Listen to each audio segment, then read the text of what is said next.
Introduction: The art of becoming unshakable. Have you ever longed to be someone who doesn't shatter when the world falls apart? Someone who remains calm while others panic, who feels pain but isn't ruled by it, who walks through chaos as if guided by an invisible strength. The truth is, most of us spend our lives chasing control over how people treat us, how things unfold, and how life rewards us. Yet the Stoics, those ancient sculptors of the mind, taught a truth few dare to live by: peace isn't found in control. It's found in mastery of the self. Marcus Aurelius once wrote, "You have power over your mind, not outside events. Realize this, and you will find strength." This is not a call to become cold or indifferent. It is a call to awaken, to understand the difference between what belongs to you and what does not. The Stoics didn't seek to escape pain, they sought to transform it. They didn't deny emotion, they purified it through reason and awareness. These 12 Stoic lessons are not theories. They are weapons, forged through centuries of human struggle, meant to help you become unshakable. By the end, you won't just understand Stoicism, you'll feel it breathing through you, guiding you, sculpting your strength from the inside out. Lesson 1: Control what you can, release what you can't. The Stoics began with a single, piercing truth: most of what disturbs you lies outside your control. You cannot control what others say, do, or think. You cannot control the weather, the economy, or the outcome of every plan you make.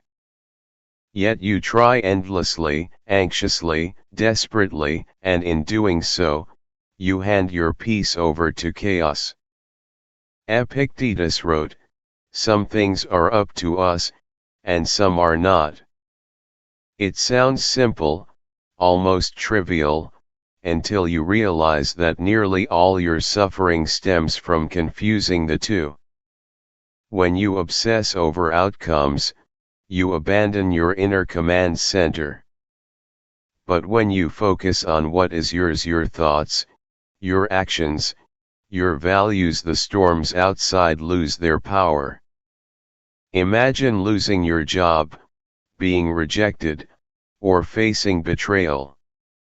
The instinct is to resist, to rage against what happened. But what if, instead, you paused and said, "This event is outside my control, but my response, that is entirely mine." That moment is liberation. The Stoic doesn't numb themselves to pain, they reclaim agency within it. The one who controls their reaction controls their destiny. Every time you practice this, every time you choose calm over chaos, clarity over anger, you strengthen the muscle of serenity. You may not control the world, but you can always command yourself. And that, the Stoics say, is where freedom begins. Lesson 2: Amor fati, love your fate. To the untrained mind, fate feels like an enemy. It takes, it surprises, it breaks. But to the Stoic, fate is a sculptor chiseling you into who you must become. Nietzsche revived this ancient Stoic phrase, amor fati, love your fate. It does not mean passive acceptance, it means radical embrace. When life doesn't go your way, the unwise ask, "Why me?" The Stoic asks, "How can this serve me?" Every loss becomes a lesson, every setback a source of strength. Marcus Aurelius wrote, A blazing fire makes flame and brightness out of everything that is thrown into it. To love your fate is to become that fire. Consider a soldier whose mission fails, or a parent whose child disappoints them. The natural impulse is despair, but the Stoic sees something deeper: an opportunity to train endurance, compassion, humility. They say, this, too, is fuel. When you practice amor fati, you stop fighting life's current and start moving with it. Pain becomes part of the path. Every detour reveals a hidden road. You realize nothing was wasted: not the heartbreak, not the failure, not even the waiting. When you love your fate, you stop living like a victim of circumstance and start living like a student of destiny. Lesson 3: Memento Mori, remember you will die. To most people, death is the great terror, a shadow they try to ignore. But to the Stoic, death is the great awakener. Memento Mori, remember you must die, is not a morbid obsession but a call to live. When you confront mortality, you stop postponing your soul. You see how fragile and precious each moment truly is. Marcus Aurelius reminded himself daily, you could leave life right now. Let that determine what you do and say and think. Death is not the enemy, unconscious living is. Think of how often you delay happiness. I'll rest when I succeed, I'll love when it's safe, I'll live when things calm down. But what if tomorrow never comes? The Stoics knew that death gives life its edge. It strips away trivialities and forces you to ask, what truly matters? Imagine each day as a lifetime: waking as birth, sleeping as death. Would you waste it on resentment, gossip, or fear? Or would you fill it with meaning? To remember death is to honor life. When you keep mortality close, gratitude becomes your natural state. You stop drifting and start living deliberately. Lesson 4: The obstacle is the way. Every difficulty hides a doorway. What looks like a setback is often a secret initiation. The Stoics believed that life tests us not to destroy us, but to refine us.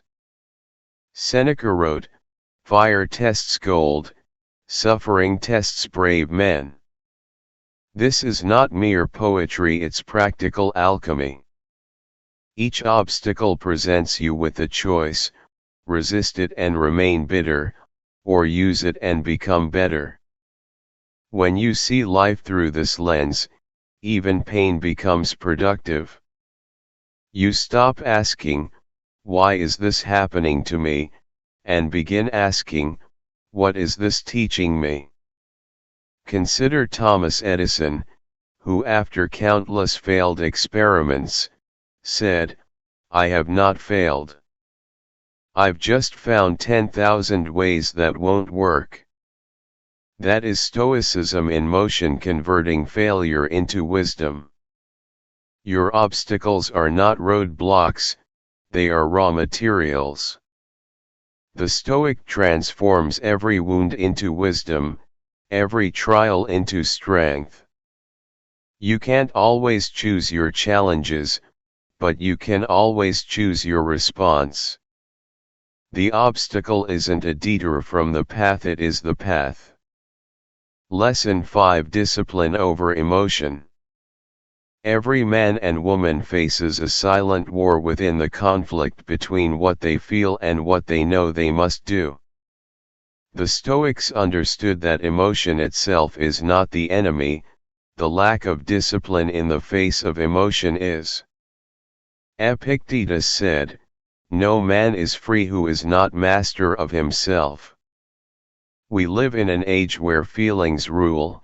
If something feels uncomfortable, we avoid it. If it feels good, we chase it. But the Stoic path teaches you to act not from impulse but from intention. Discipline, then, is not suppression, it is guidance. It is the quiet strength that keeps you moving when your heart trembles and your will wavers. The disciplined man does not silence his emotion, he harnesses it. Imagine waking up at 5 a.m. on a cold morning, your body heavy, your mind begging for comfort. Emotion says, stay. Discipline says, rise. That single act of rising is rebellion, a declaration that you are not ruled by fleeting moods. Over time, this repetition shapes character. You become calm under pressure, patient in waiting, firm in temptation. You begin to see that discipline is not a cage but a key. It frees you from the tyranny of weakness. Seneca wrote, "No man is more unhappy than he who never faces adversity. For he is not permitted to prove himself." Each day that you choose discipline over emotion, you build a foundation of inner authority. The world cannot give you that kind of strength, it must be earned in the stillness of your own mind. Lesson 6: Choose virtue, not comfort. Comfort whispers lies. It tells you that safety is peace, that ease is happiness, that convenience is fulfillment. But the Stoics knew that true peace doesn't come from comfort, it comes from virtue. Virtue is the alignment between what you believe and what you do. It is the choice to act rightly even when it costs you.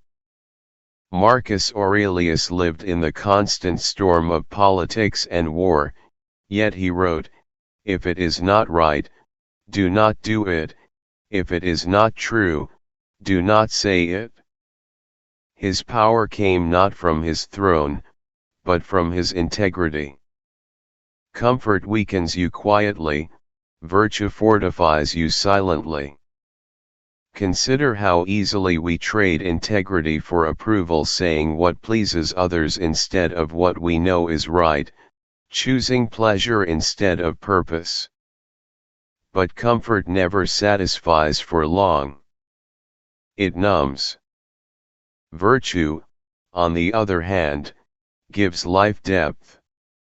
The Stoic doesn't seek pleasure in luxury, he seeks peace in character. When you act with honesty, courage, and compassion, you are living in harmony with nature. The Stoic definition of virtue. The ancients believed that a virtuous soul stands firm in any storm because it draws strength from within. Comfort fades the moment it's disturbed. Virtue remains even in ruin. When you live by virtue, you stop chasing temporary relief and start cultivating eternal steadiness. Lesson 7: Perception shapes reality. Epictetus once said, "It's not what happens to you, but how you react to it that matters."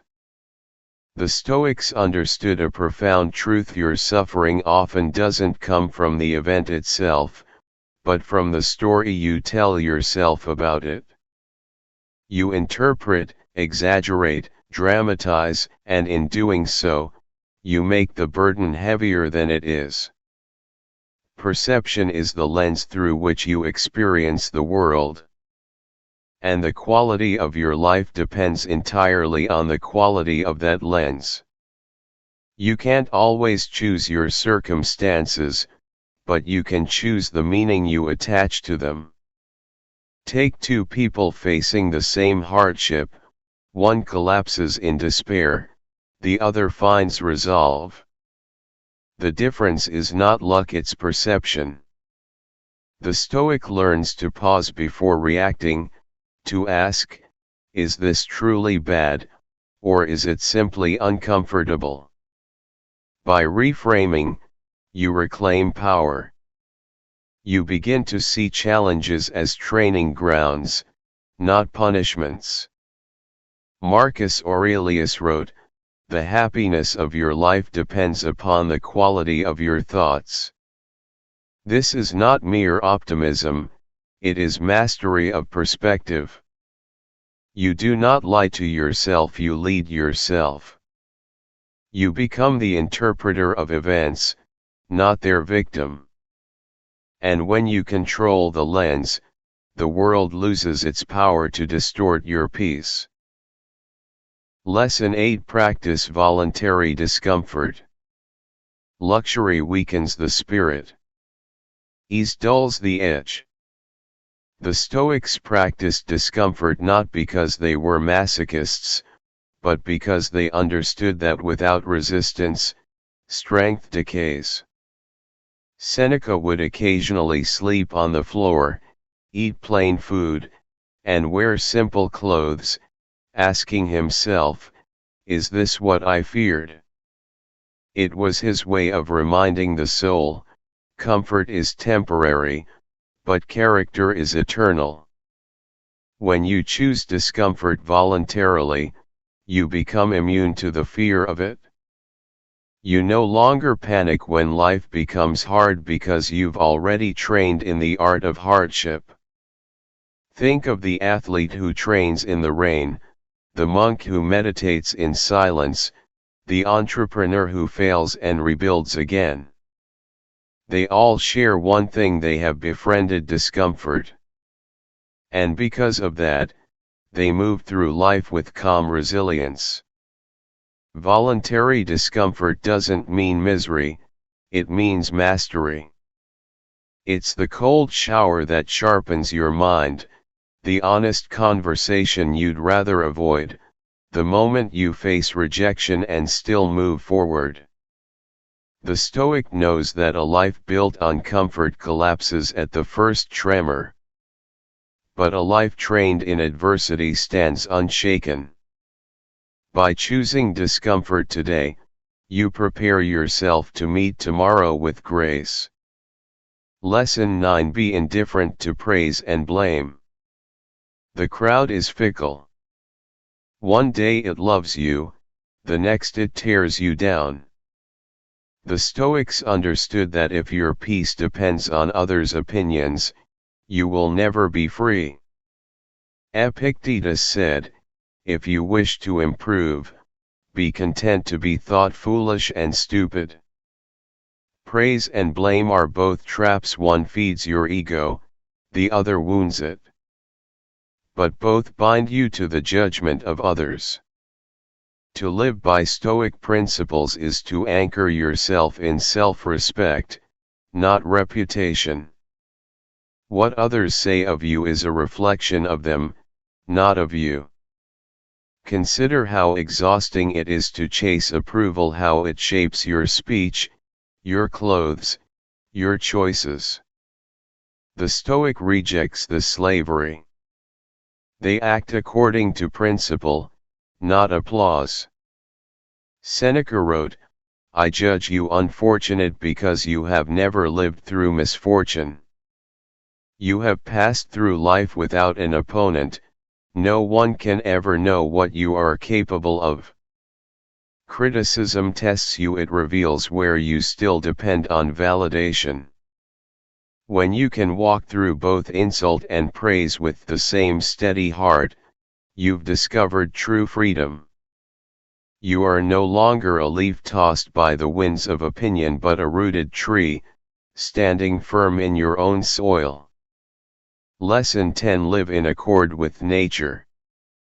To live in harmony with nature is to align with the order of things, to stop fighting reality. The Stoics didn't mean hugging trees, they meant accepting the flow of existence. Everything in nature does its part without complaint. The river flows, the sun rises. Lesson 11: Serve the whole, not the ego. The Stoics believed that we are all parts of one great organism, humanity. To serve the whole is to serve yourself, because we are not isolated beings but threads in a vast tapestry. Marcus Aurelius said, "What is not good for the hive is not good for the bee."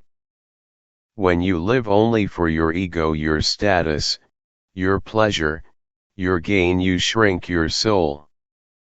But when you act for the good of others, you align with the rational order of the universe.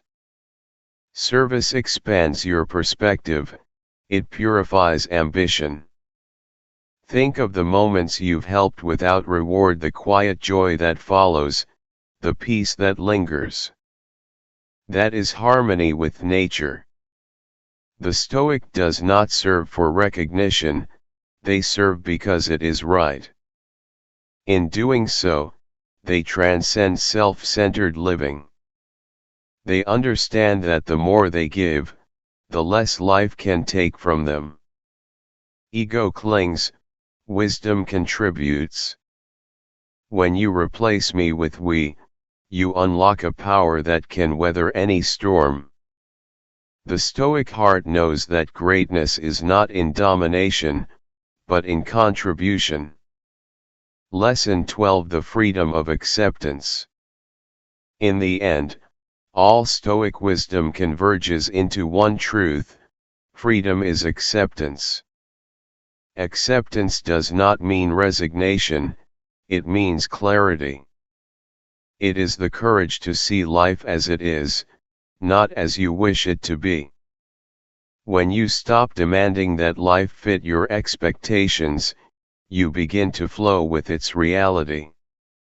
Marcus Aurelius wrote, "Accept the things to which fate binds you, and love the people with whom fate brings you together." Acceptance is the art of living in peace with the unpredictable. It turns chaos into calm, loss into lesson, pain into presence. Acceptance is not the end of strength, it is its highest form. The Stoic who accepts does not stop striving, they simply stop suffering from what they cannot change. They act with full effort and release the outcome. That release is liberation. You are no longer chained to what-ifs. You are free to live fully, to love deeply, to act boldly. Acceptance turns existence into grace. And when you reach this point, when you accept not with defeat but with wisdom, you finally understand what it means to be unshakable. Conclusion: the sculpting of the soul. This is the essence of Stoicism: not to escape emotion, but to master it, not to reject pain, but to transform it. Life will test you, break you, humble you. But each trial is a sculptor's chisel shaping your character. True strength is not found in perfection but in awareness of your thoughts, your reactions, your power to choose. The Stoics remind us, you cannot always control the wind, but you can adjust your sails. So, as you step back into the noise of the world, remember this: peace is not found in the absence of chaos, but in the presence of clarity. Control your mind, love your fate, accept what is, and live with virtue. That is how you become unshakable. That is how you sculpt your grace. This has been Sculpted Grace. Until next time, stay grounded, stay free.